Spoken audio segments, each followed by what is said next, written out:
mis hermanos. ¿Saben que había sido un día largo para Jesús? Pobre Jesús, andaba. Estamos hablando de un ser humano, 100% humano, 100% Dios. Jesucristo de Nazaret se cansó, lloró. Así que si a ustedes les sorprende decir cuando yo digo que Jesús era un ser humano, no se asuste, porque esa es doctrina que ha sostenido la iglesia por siglos. Y entonces Jesús en su físico se sentía cansado. Y usted, acuérdese los sermones anteriores, hemos visto a Jesús en una casa tratando de comer. Dice el finales del capítulo 3 que no estaba metido allí en una casa y que ni siquiera no podía ni comer, porque había tanta gente y y es increíble. Miren cuán agotador habrá sido para Jesús cargar ese peso emocional, la presión de un lado y del otro. En primer lugar, su propia madre y sus hermanos habían llegado con intención de arrestarlo, maniatarlo y llevarlo a la fuerza para que ya dejara de predicar y andar diciendo que él puede perdonar pecados y de que él es el Hijo de Dios prácticamente. Su propia familia, presión de su propia familia. Y entonces luego vemos la atmósfera tóxica cuando viene esta comisión de los escribas y fariseos a decirle, a acusarle de que su predicación y que los milagros que está haciendo son precisamente obra del diablo. Y como si fuera poco, acababa de proclamar un hecho absolutamente impactante para no solo, yo creo que se den cuenta cuán culturalmente radical y terrible, escandaloso decir que su familia no son María y sus hermanos y la gente que ha venido a verle, sino que su familia y sus hermanos son los que están ahí alrededor suyo, a sus pies, escuchando su palabra, y que son los que hacen la voluntad de su Padre. Eso en una cultura donde la familia lo es todo, donde el clan lo es todo, la tribu es todo, el linaje es todo. Eso es totalmente escandaloso, porque está prácticamente diciendo, ¿qué estás diciendo, Jesús? Que la gente de tu carne, de tu sangre, no son tu familia, sino los que hacen la voluntad de tu Padre. Cristo está rompiendo esquemas y está enseñándole otra manera de pensar a la gente, otra manera de comportarse, que las alianzas humanas ya son secundarias, sino que en primer lugar son mis hermanos, los hijos de Dios. Por eso, si usted está preguntando de qué estoy hablando en este rato, si no se recuerda, concluimos la predicación del domingo pasado con 13 declaraciones, son tomadas de una confesión de fe antigua de los años 1600 de unos cristianos protestantes de allá de Escocia que se llama la Confesión de Westminster. 13 declaraciones de qué significa ser adoptado en la familia de Dios. Ese día cuando yo leía eso, qué significa ser adoptado, me conmovió el corazón. Yo me fui a mi casa tan conmovido porque vi que mientras yo leía esas 13 declaraciones de lo que significa ser, la maravilla de que has sido adoptado, no solamente se es quitada tu culpa, limpio tu pecado, but you get a new status. Hay un estatus, una nueva posición de dignidad, de ser adoptado en la familia. Yo vi a alguno de ustedes cerrando los ojos y escuchar y absorber esa verdad y decir, Señor, permite que eso sea una verdad en mi vida. Ahora Jesús va a ser en el capítulo de hoy, la historia continúa. Todo esto está en el mismo escenario y la historia es de que ahora Jesús va a contar una historia, una parábola. Y en esta parábola ahora nos va a contar y nos va a decir que los que realmente están escuchando su palabra, se les va a ser revelado el misterio del reino de los cielos. Hermanos, y entonces la pregunta para nosotros va a ser, porque ponte a pensar, mira, la diversidad de la audiencia, había una multitud gigantesca que lo está siguiendo a él. Y aparentemente, según lo que vamos a leer en el capítulo 4, versículo 1, nota una cosa, de que Jesús ya no está en esa casa, sino que se mueve un poco más allá, porque quizá se imaginarán el calor, la gente amontonada, y Jesús se dirige a algo que los científicos israelitas, especialmente gente preocupada de la audición, Jesús está parado en un anfiteatro, en una media luna, está parado en una orilla y se va más atrás y le dice, y se sube en una barca. Imagínense a Jesús parado en una barca con un poco de olas, se mueve un poquito y mientras tanto es una bahía, todo esto es una bahía y la gente está en la playa sentada en las rocas. Por ahí capaz que haya un niño revoltoso, ¿no es cierto?, tirando piedritas al lago. Está en el lago, en el mar de Galilea, y está allí contando una parábola. Y los científicos israelitas dicen que la audición, Jesús no tenía una cosa de estas tan fancy, ¿no?, como ahora. Jesús tenía su voz y proyectaba su voz en este anfiteatro. Entonces en esta bahía Jesús puede ser escuchado claramente. Y entonces les va a contar la historia, el gran misterio del reino.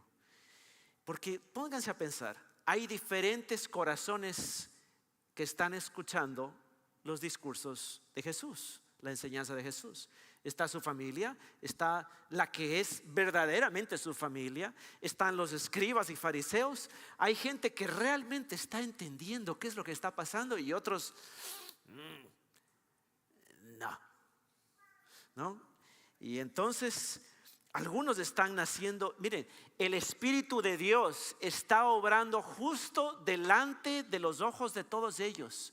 Los seguidores están atentos.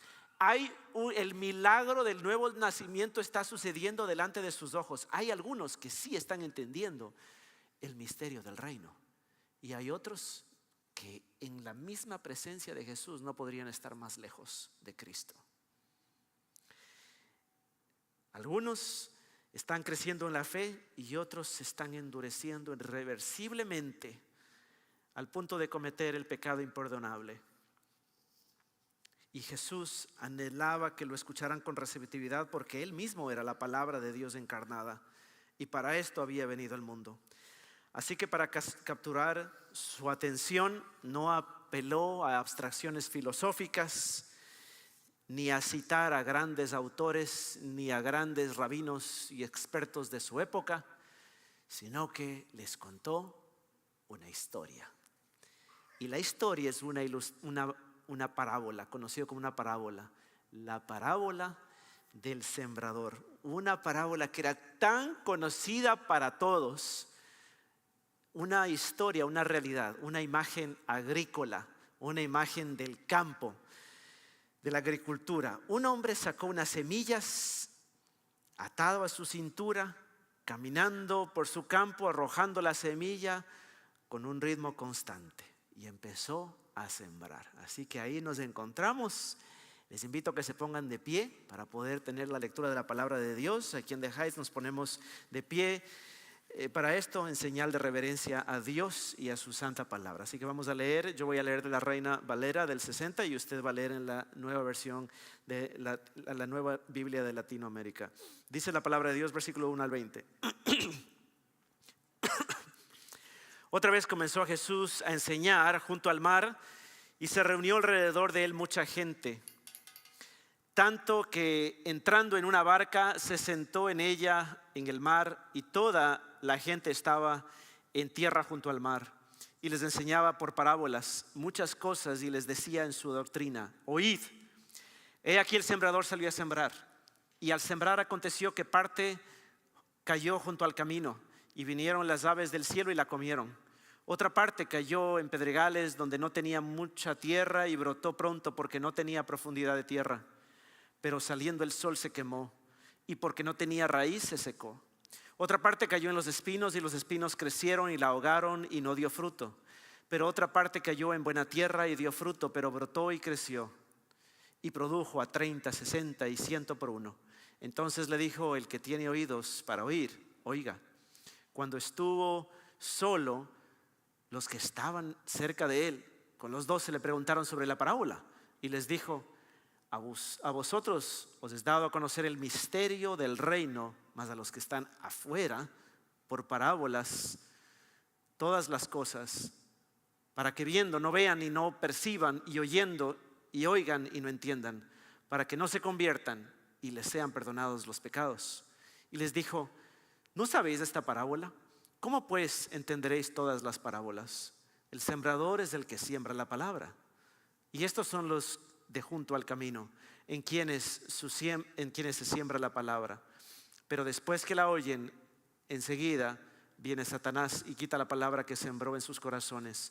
Estos son asimismo los que fueron sembrados en pedregales, los que aún han oído la palabra, al momento la reciben con gozo, pero no tienen raíz en sí, sino que son de corta duración, porque cuando viene la tribulación o la persecución a causa de la palabra, luego tropiezan.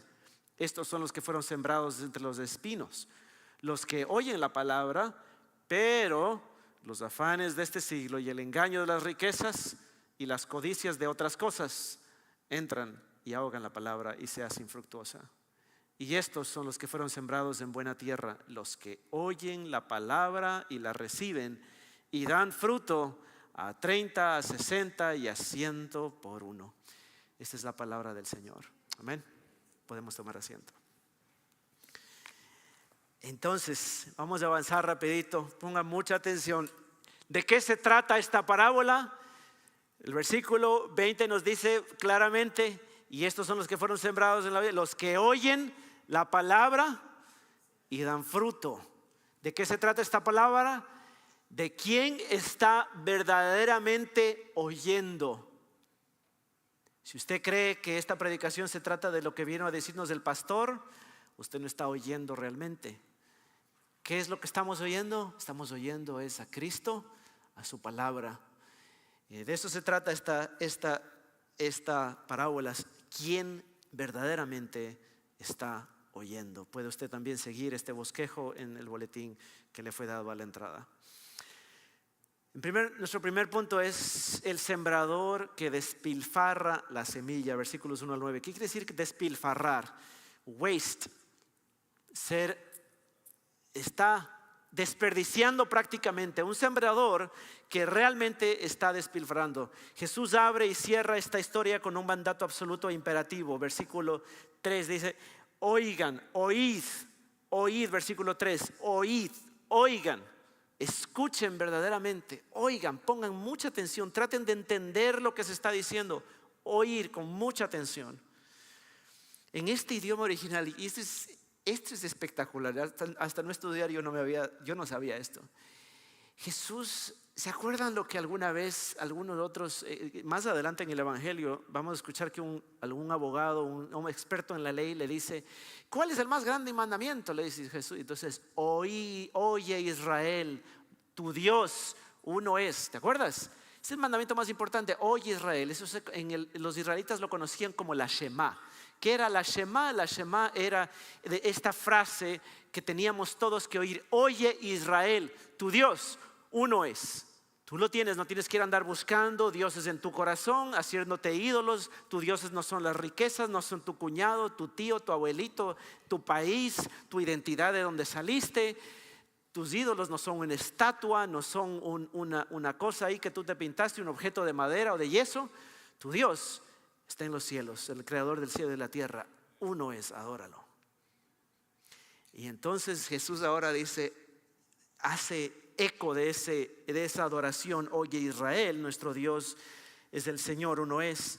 Escuchar, o más bien prestar atención activa y receptiva, es la única manera posible de realmente entender a Jesús. Cuando nosotros, versículo 20 que leíamos, cuando realmente escuchas, es que realmente hay fruto.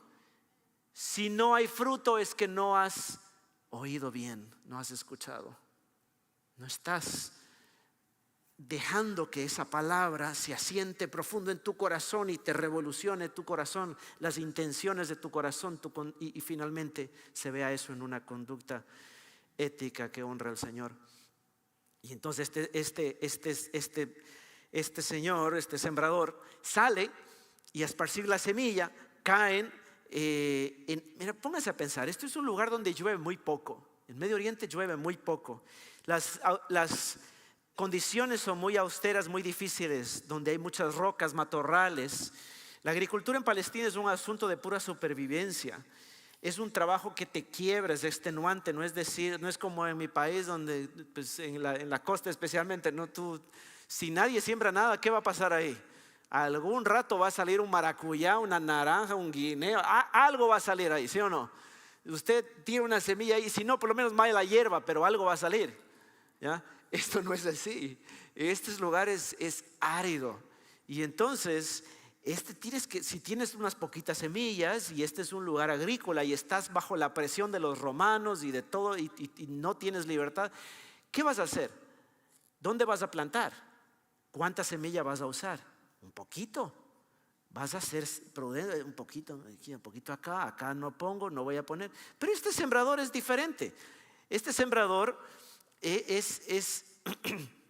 arroja las semillas indiscriminadamente por todos los rincones, caminos duros, sobre rocas, por espinos. Y entonces, aún hoy en día, los agricultores son muy cuidadosos de cómo siembran, si hay que arar primero y todo eso. Y entonces, lo que él está sembrando en lugares imposibles con la esperanza de que el arado posterior pudiera quizá rescatar esa semilla. Sin embargo, para el oyente original, ver que 3/4 partes, 3 de cada 4 partes del arduo trabajo se pierdan ante las aves del sol, las espinas y el suelo duro, las probabilidades son casi imposibles.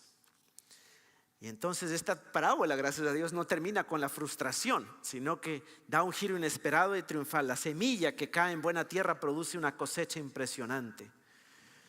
Y Jesús usa verbos que van creciendo en la intensidad, si te das cuenta.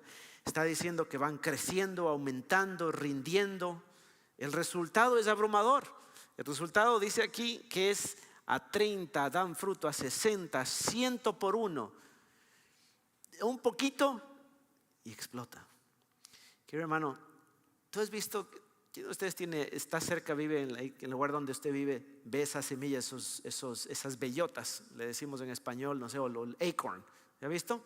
Esa es una semillita así, ¿no es cierto? Y alguna vez usted ha visto que cuando empieza a caer la lluvia empieza a brotar, hay un brote, y de ese acorn, de esa semillita empieza a salir un hijuelito, decía mi abuelita, empieza a salir un brotecito verde. Ese pequeñito, y las ardillas andan atrás de eso, ¿no es cierto?, para comer. Esa semilla tiene potencial ¿para qué? ¿Para ser una plantita así pequeñita? No. Algún momento, si las condiciones son ideales y hay un buen terreno y hay espacio y no lo ahogan ni las espinas ni las rocas ¿qué va a pasar con eso? Se va a hacer un roble gigantesco. Y ese roble gigantesco, ¿cuántas semillas va a tener? Muchísimas, cientos, quizá miles. Pregúnteme a mi casa que tengo que estar ahí barriendo, ¿no es cierto? Y después tiene el potencial para hacer todo un bosque. Y no solo un bosque, sino poblar todo un estado, todo el país, todo el mundo. ¿De cuánto? De una semilla.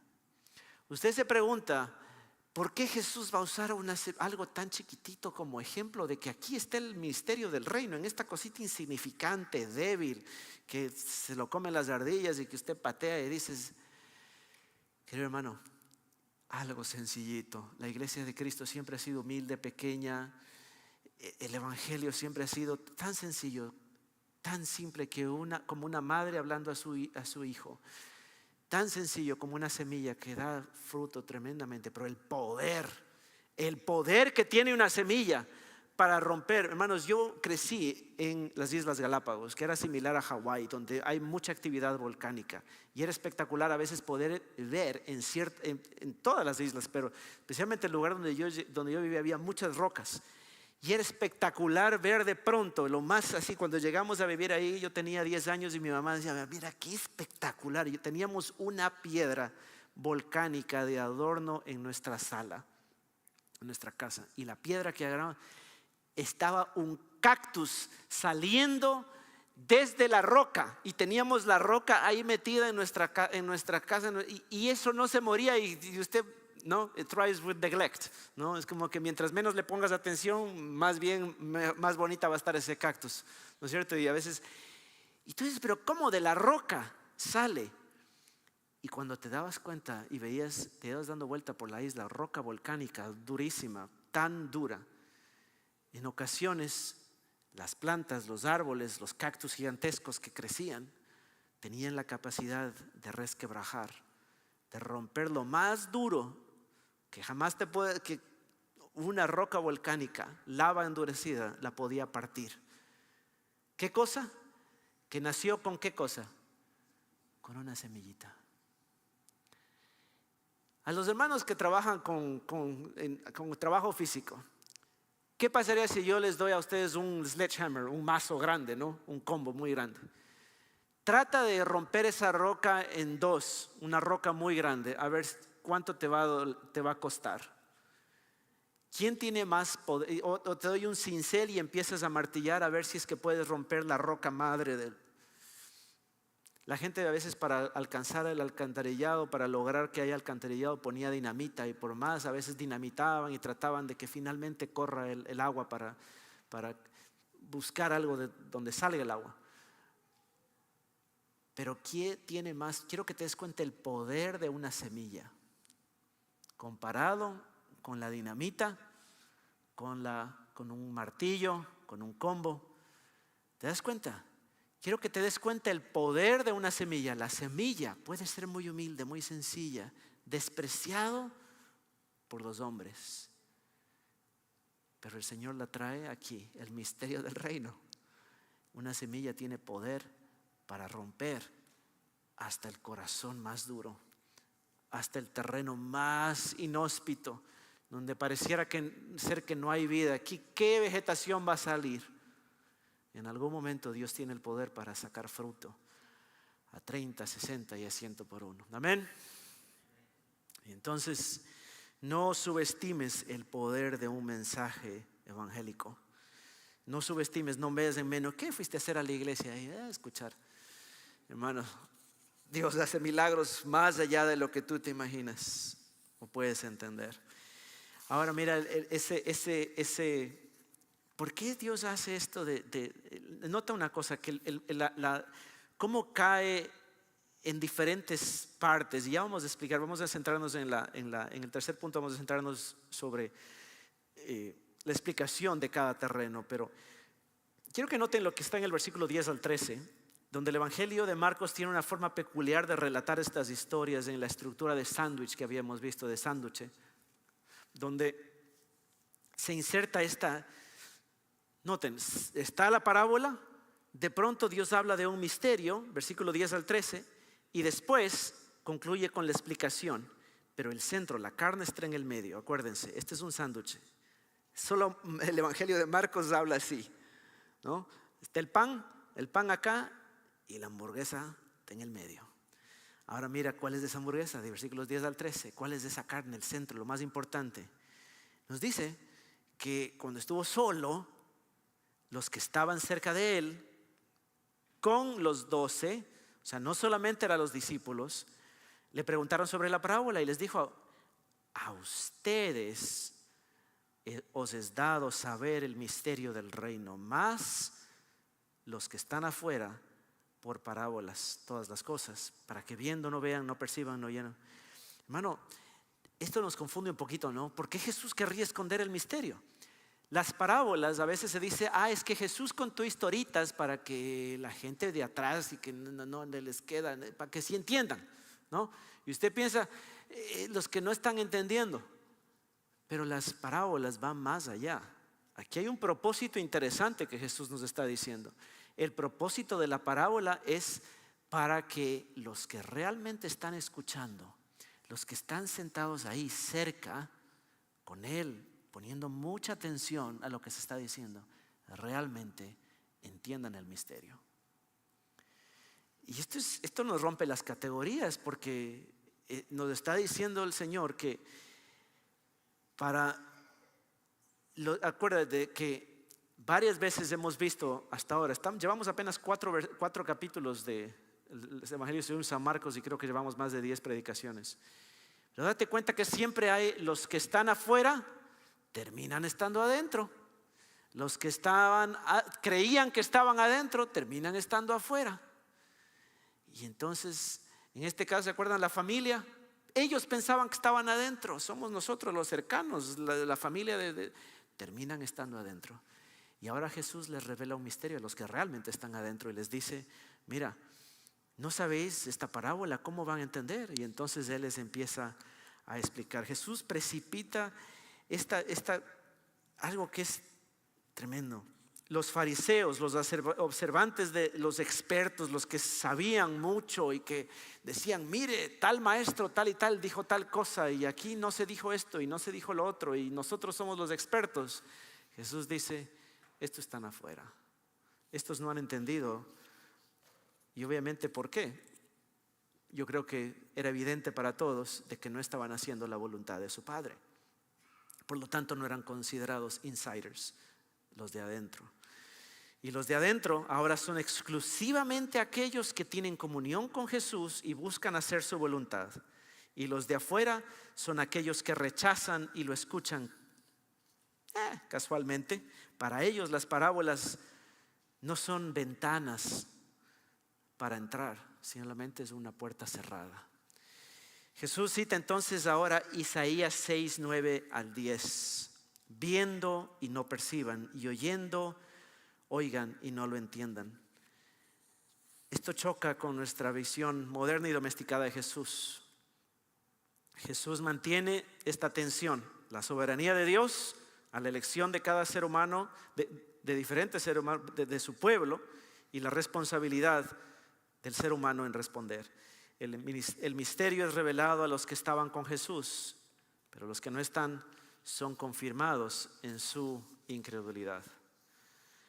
Ahora, estas categorías son inmutables. A lo largo del Evangelio, como habíamos dicho, Jesús va a hablar de estos insiders, los que están íntimos, los que están cercanos. La mujer, el endemoniado gadareno, que ya lo vamos a ver en los siguientes capítulos. Él estaba afuera en la ciudad, en las tumbas, allá, dando lástima, y Jesús lo trae adentro. La mujer sirofenicia, el centurión romano, se convierten en esos insiders, en esos íntimos de Jesús, mientras que los privilegiados, como Judas Iscariote, todos decían: ¿quién va a ser el mero del que va a ser el número 2 después de Jesús? Obviamente el que tiene la plata, pues Judas. ¿Dónde terminó Judas? No soportó, no encontró dentro de sí mismo el arrepentimiento. Hermanos, les ruego, jamás se confunde. Esta semana yo estuve orando bastante por una situación que tuve que lidiar en una institución. Tenía que ver un lugar que no tenía nada que ver con esta iglesia, es en otro lado cerca, y decía yo: Señor, este lugar representa a Cristo, necesito hablar, necesito decir. Y yo rogaba para que la persona, cuando yo fuera a hablar, respondiera reconociendo con humildad. Y le rogué al Señor: ¿cómo va a responder esta persona? Incluso hasta preparé un speech. Dije yo: ¿cómo voy a hablar? Digo, somos cristianos, debemos ser caracterizados por el arrepentimiento. Porque resulta que somos seres humanos, ¿o no? ¿Cometemos errores o no? Hermano, tarde o temprano, algún momento, usted va a escuchar de mí que cometí un error. Pero al mismo tiempo, por la misericordia de Dios, quisiera que usted escuche de mí que lo estoy reconociendo. Y eso es lo que debe marcarnos como comunidad. No esconder ni resistir. Esa es una comunidad central del Evangelio. Y entonces yo, gracias a Dios, cuando escuché a la persona, dijo: sí, cómo no, y reconoció totalmente, y empezamos. ¿Y cómo podemos hacer para mejorar esto? Y listo. Créanme que fue una alegría para mí. las comunidades cristianas deben ser marcadas por esa transparencia. Hey, this is me. Pues noticia, yo soy ser humano, soy una persona, pero gracias a Dios de que tenemos a Cristo y su misericordia. No se trata, eso es lo que nos enseña a no practicar la impiedad, el pecado, sino es la bondad de Dios. La bondad de Dios es la que nos lleva al arrepentimiento. La bondad de Dios es la que me enseña a decir no a la impiedad y el pecado. Amén. No es simplemente mi esfuerzo y mi disciplina. Finalmente, ahora, punto número 3 es la anatomía de vivir superficialmente. Y entonces algo que es fascinante aquí y que es que la palabra original aquí en el griego para mencionar a los 3 lugares, a los diferentes lugares donde cae la semilla y no da fruto, es que describe las 3 primeras formas. Es de un tiempo verbal en griego que simplemente denota una acción puntual. Es algo que se hace de forma simple, rápida y final. Entrando por un oído y sale por el otro. Escuchando la palabra, dice que oyeron, estos son los que oyen, y enseguida viene Satanás. Estos son los que oyen, cae la semilla en el camino pedregoso y no pasó nada aquí. Cae en un lado, en otro, pero lo diferente, van a ver la diferencia cuando cae en terreno fructífero, en la buena tierra. El corazón endurecido rechaza la palabra. La primera semilla entra junto al camino. Las franjas eran largas, estrechas, a menudo serpenteantes a lo largo de un caminito que transitaba la gente, los animales, y la tierra se volvía dura e impenetrable como el asfalto o el pavimento de nuestros días. Las semillas arrojadas allí simplemente rebotaban y eran arrastradas por el viento.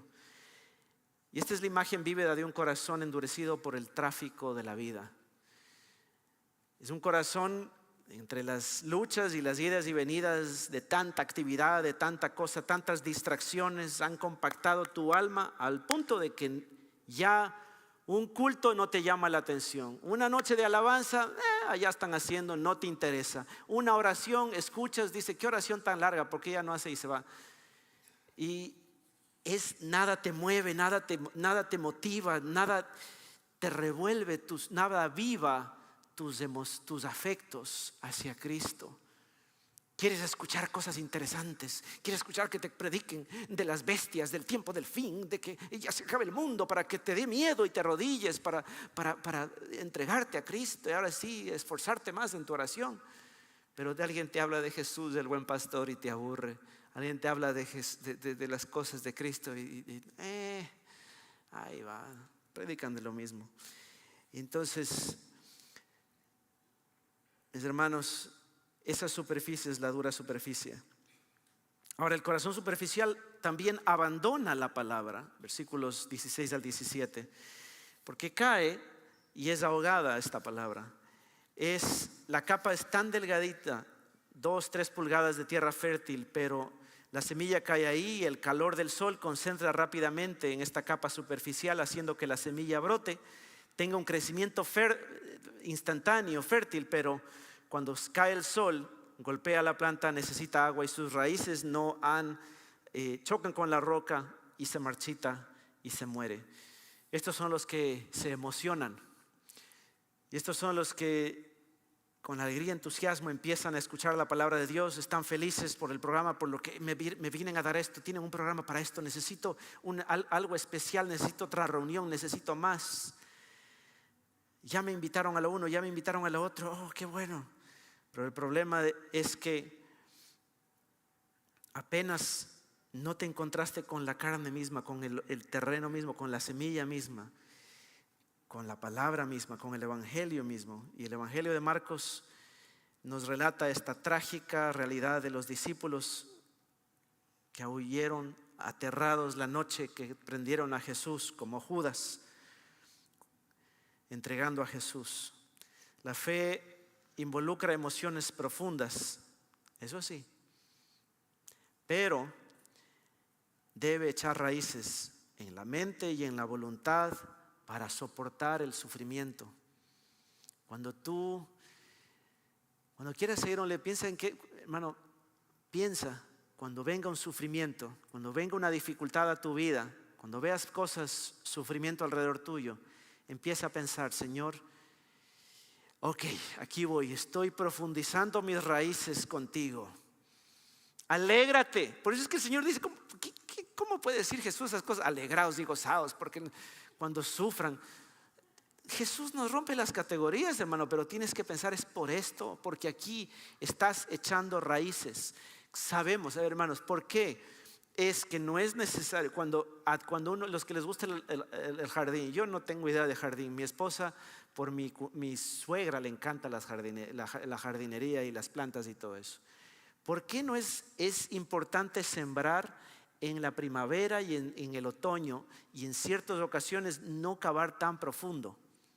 Para dejar que las raíces, cuando le falte agua, ¿qué dice la plantita? Me falta agua.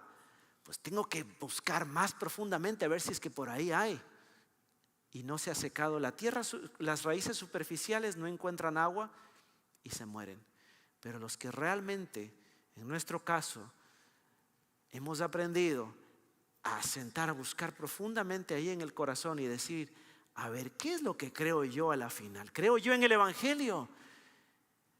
¿Creo yo realmente que Cristo me ha rescatado? ¿Creo yo realmente? Y entonces, ¿por qué siento este coraje contra el hermano, contra la hermana? Señor, yo sé que esto no es de ti.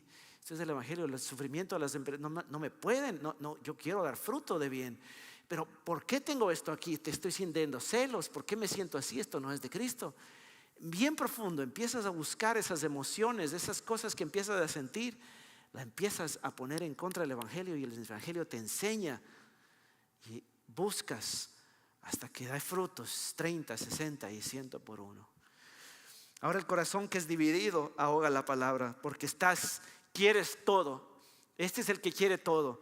Quiere prosperar, quiere andar en victoria, quiere que le vaya bien en lo uno, quiere quedar bien con todos, quiere alcanzar las riquezas, es el que quiere absolutamente todo. Hermanos, muy temprano en mi ministerio, me acuerdo una vez le quedé mal a una persona. Le había prometido a un doctor que le iba a traducir, que iba a estar con él. Pero en vez de estar yo, le envié a otro. Y entonces me dijo, hermano, I'm discouraged. Mira tanta gente que hemos tenido, gente enferma y tú, hermano, pero tú no te das cuenta, yo soy pastor, estoy ocupado, no te estoy dando vuelta de arriba abajo y no sé qué, ayúdame. Pero tú me dijiste que iba a estar ahí. Y el traductor que me pusiste sí está bien, pero no está traduciendo como tú. Me dijo, mira, siéntate un ratito. Y era una persona mayor, me trató con cariño, no me dio mucho palo. Pero me dijo, mira, yo tengo un hermano que es pastor. Y el joven me dijo, mira, cuando tú le dices que sí a todo el mundo, vas a herir a muchas personas. Porque no vas a poder, porque eres ser humano, eres pastor, sí, pero eres ser humano. Le vas a herir, a lastimar a muchas personas. Aprende a decir que no. Le digo, pero si le digo que no, la gente se va a decepcionar. ¿Te das cuenta cómo ahí es donde el Evangelio te tiene que decir quién es el que salva?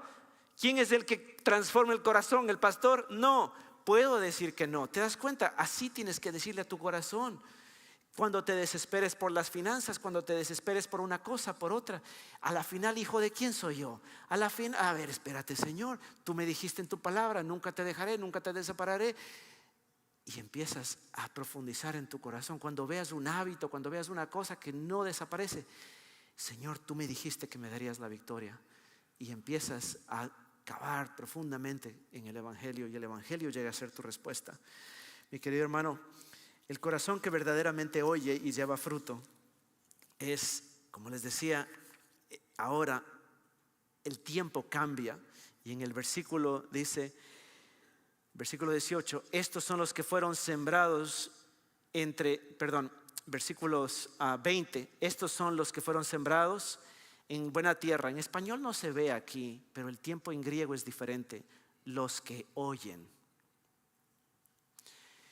Y aquí al decir que los que oyen, está literalmente diciendo, a ver, estos son los que están oyendo. Oyen en tiempo presente, están oyendo. No son los que oyeron y ya pasó. No, están oyendo. Es un continuo oír de la palabra de Dios. Estos son los verdaderos discípulos que no tienen vidas perfectas, pero oyen y reciben el fruto constantemente. Es la semilla de la palabra de Dios que no rebota en la superficie, no se marchita. Y bajo la presión del sufrimiento no es asfixiada tampoco por el éxito material, echa raíz profunda y produce asombro de fruto, amor, gozo, paz, paciencia, benignidad, templanza. Y luego dan frutos de buenas obras. El oír y el recibir la palabra de Dios es el misterio más grande del universo, hermanos. Si tú has recibido ese fruto, esa semilla en tu vida, no permitas. Acuérdate que Dios es soberano en tu vida, pero acuérdate que Dios, cuando te pide algo, te está instando en esa soberanía, te está diciendo que tú debes buscar ese fruto que Él está creando en tu vida. Y entonces no permitas que otras distracciones, que el sufrimiento o otras cosas ahoguen ese fruto. Y aquí hay algo, hermanos, para concluir la predicación. Quiero decirte algo maravilloso que es donde se habla de la semilla. Jesús en otro momento, en el Evangelio de Juan, habla de la semilla. Y cuando habla de la semilla dice algo espectacular. Dice en el versículo capítulo 12, 23 y 24, dice: Jesús le respondió diciendo: ha llegado la hora para que el Hijo del Hombre sea glorificado. De cierto os digo que si el grano de trigo no cae en la tierra y muere, queda solo, pero si muere, lleva mucho fruto. Querido hermano, Jesús está hablando de sí mismo y nos está diciendo dos cosas. En primer lugar, tu vida tiene que morir, tiene que ser aplastada por la santidad de Jesús, por la belleza de la santidad de Jesús, y decir: Señor Jesús, yo soy esa tierra, ese suelo donde hay espinos y cardos. Mi vida es de esa tierra dura e inhóspita, llena de rocas y donde no va a dar fruto.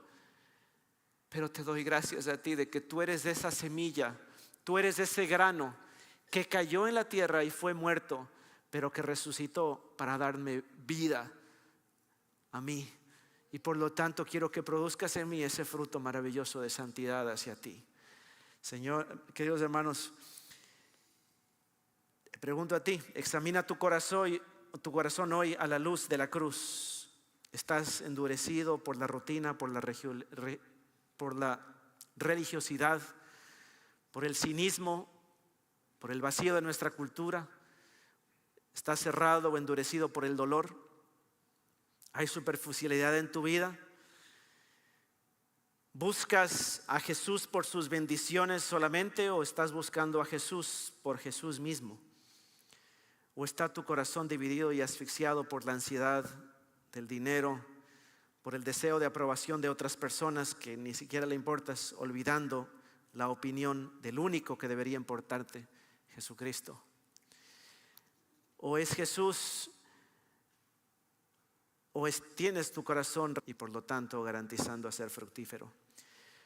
Porque cuando realmente ves que esa semilla murió por ti, que la verdadera semilla, la gran semilla, esa semilla muy humilde, Jesucristo, que nadie, qué bueno puede salir de Nazaret. Nadie, su apariencia no lo vimos, no lo apreciamos. Pero Jesús, aunque fue sembrado en esta tierra, Él, cuando tú ves eso, tu verdadero oír se va a activar. Ese oír siempre e inevitablemente e imparablemente va a dar fruto para gloria de Dios. Amén. Amén. Oremos al Señor. Querido Dios que estás en los cielos, te quiero pedir, Padre, que tú hagas de nosotros personas que tengamos una disposición para oír realmente. Que no haya entre nosotros, Señor, encontrado en ninguno de nosotros, por tu misericordia, personas de terreno, de corazón duro, que no estamos prestando atención a lo que realmente debemos prestar atención, estamos distraídos por una y otra cosa. Señor, te pedimos que no perdamos de vista lo que realmente debemos oír. Tu palabra, Señor. Enséñanos a dar fruto.